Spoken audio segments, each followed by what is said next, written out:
Former State Department official Liz Cheney says the FBI and Justice Department heads are either incompetent or not telling the truth.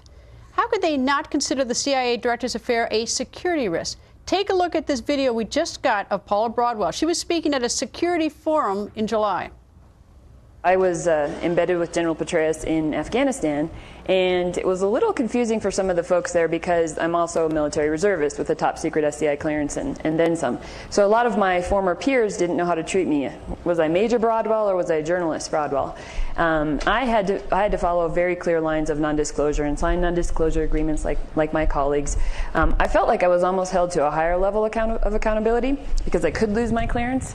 Yet I was entrusted with this opportunity to sit in on high-level meetings with General Petraeus, sit in on the SCIF meetings in the morning, listen to classified chatter of terrorist talk, and so forth. And I had that background anyhow, so I knew a lot of that information, and I think it was important to inform my writing, but I knew there was a clear line that I couldn't cross when I was writing it out. So I find it challenging sometimes to justify, or when we had this discussion last night, you feel like the government is holding something back or not giving a full truth or giving a false information. And I think that sometimes, obviously, the government just can't disclose information because of sources and methods and so forth. So that was just reinforced when I had access to everything. It was my responsibility not to leak it, not to violate my mentor, if you will. I was writing about a very close mentor.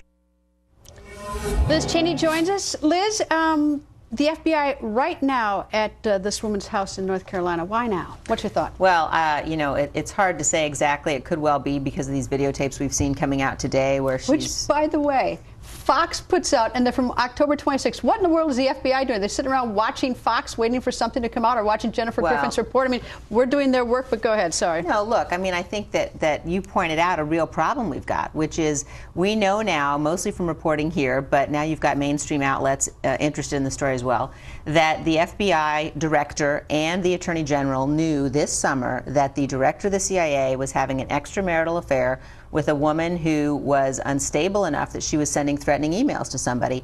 And their claim now is they determined that that wasn't a security risk, and so they didn't alert the president. That just defies logic. So you think the president was alerted? I think that either somebody was not doing their job or somebody's not telling the truth. I find it impossible to believe the president was unaware, and if somebody knew this information and didn't alert the president, then there's a problem as well. I think what's so stunning about this is that first we have a CIA director that's got extracurricular activities that's putting, you know, that makes him potential blackmail material. Then you've got the Attorney General of the United States who knows it in the summer, does absolutely nothing. But it's not like the only thing he's dropped the ball in. I mean, look, after 9/11 hit, it was 2 or 3 weeks before the FBI went to Benghazi to look at the place, and then they supposedly picked up anything that was there as relevant, but it wasn't until October 26th when foreignpolicy.com sent journalists there, and they found documents. I don't know what in the world the FBI was doing the first time, but then you've got the problem that the CIA identifies the man from Tunisia as someone who was there at the time of the assault, and the FBI doesn't talk to him for weeks and weeks and weeks because the administration says Tunisia won't give us permission, but it takes Lindsey Graham a phone call and a letter, and in 24 hours he gets permission. And this is the FBI is doing nothing, the Attorney General is doing nothing, they're all looking the way, and we've got this Benghazi, and now we've got this other problem. No, exactly, and I think that at the heart of the matter, you've got a situation where we've got a consulate was attacked, 4 Americans were killed, clearly a terrorist attack. The administration didn't want to admit that it was a terrorist attack, and their actions since have been not only to mislead the American people and say it was because of a video, but to treat it, as you pointed out, as a law enforcement matter. You know, I don't mind them treating it as a law enforcement matter, but you have a homicide in the District of Columbia, and 2 detectives immediately begin investigating. They didn't do that. Well, frankly, I haven't been happy with that. My view is that they shouldn't be treating it as a law enforcement matter, but they aren't even doing that competently at this point. And I do worry that, you know, the Petraeus scandal is unfolding in this unbelievably fast way. Everybody's very focused on it. Clearly, there were serious issues and problems here that we've got to investigate.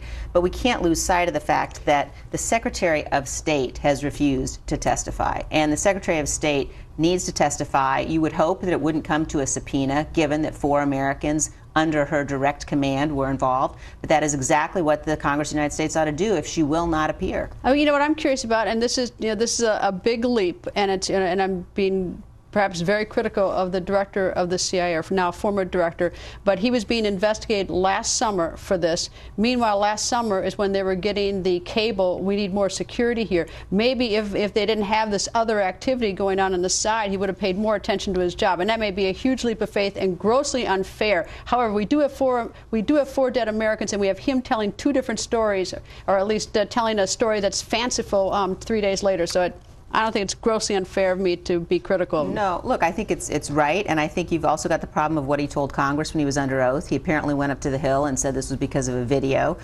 We know after the station chief said something different within 24 hours that it was a terrorist attack. After the State Department has said we never thought it was because of the video. There are real problems here, real potential that the extracurricular activities were in fact clouding his ability to do his job. But there is not a single place we've seen now where the administration has done the right thing, whether it was before denying the security requests, during not getting reinforcements there, or afterwards misleading the American people. And the U.S. Congress has got to stay on this. Well, frankly, all this would go away if they would just come forward and be straight on the facts. So my suspicion, other people's suspicion would evaporate if we got the straight story. When you get two different stories and you've got 4 dead Americans, it's hard to believe anyone wouldn't be enormously suspicious when your government's giving you 2 different stories.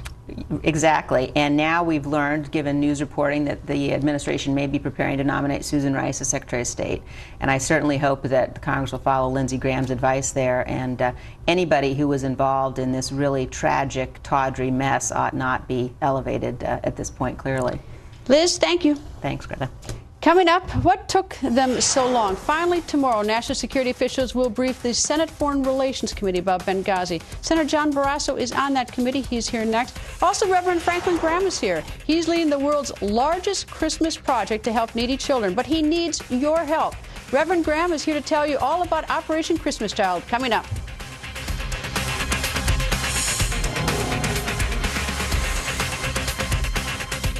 You can't leave the table till you finish your vegetables.